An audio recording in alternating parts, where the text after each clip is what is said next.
Samantala, Star Nation, nilinaw naman ni National Capital Region Police Office Chief Major General Anthony Aberin na walang ibinigay na special treatment sa nangyaring rally sa mga miyembro ng Iglesia ni Cristo kahit pa isa siyang miyembro ng Iglesia ni Cristo.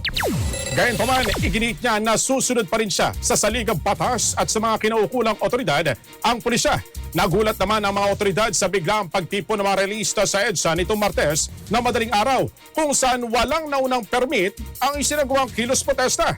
Bilang tugon, iniutos ng Department of the Interior and Local Government sa Philippine National Police na pairalin ang maximum tolerance upang matiyak na manatiling mapayapa at maayos sa sitwasyon. Kinumpirma rin ng Quezon City Police District na may aprobado permit ang rally ng Iglesia ni Cristo sa EDSA People Power Monument hanggang alas 8 ng gabi po yan. Ngayong araw po yan ng Miyerkules, July 1. Gate ng DILG, iginagalang ng pamahalaan ng karapatan ng bawat Pilipino sa mapayapang pagtitipon at pagpapayag ng saloobin. Samantala, patuloy na nakikipag-ugnayan ng Armed Forces of the Philippines sa Philippine National Police upang bantayan ang sitwasyon. Nanawagan din ang AFP sa mga organizer ng rally na tiyaking hindi maabala ng husto ang publiko sa isinasagawang pagkilos. Kaugnay niya, Star Nation, narito ang payag ni National Capital Region Police Office Chief Major General Anthony Aberin.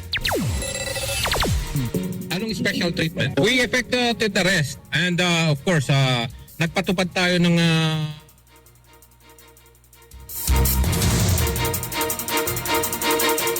batas po dito. If you can remember, nag-aresto tayo, naghabulan tayo rito. Hindi tayo pumayag na harangan nila with that 6,000 police versus 12,000 crowd. You cannot easily disperse that. So, ang stand ng PNP will observe maximum tolerance. Have you gone to the Senate of the Philippines? Permit yun eh. But we are tolerating them. We are observing maximum tolerance as long as hindi sila nanggugulo, hindi sila nananakit or umayos sila at sumusunod sa mga lituntunin na inilalatag ng PNP. Yes, tigda dalawang linya po yung yung nadadaanan po ng motorista ngayon. And we are trying to increase that. At depende po sa influx po ng mga tao. Star FM News.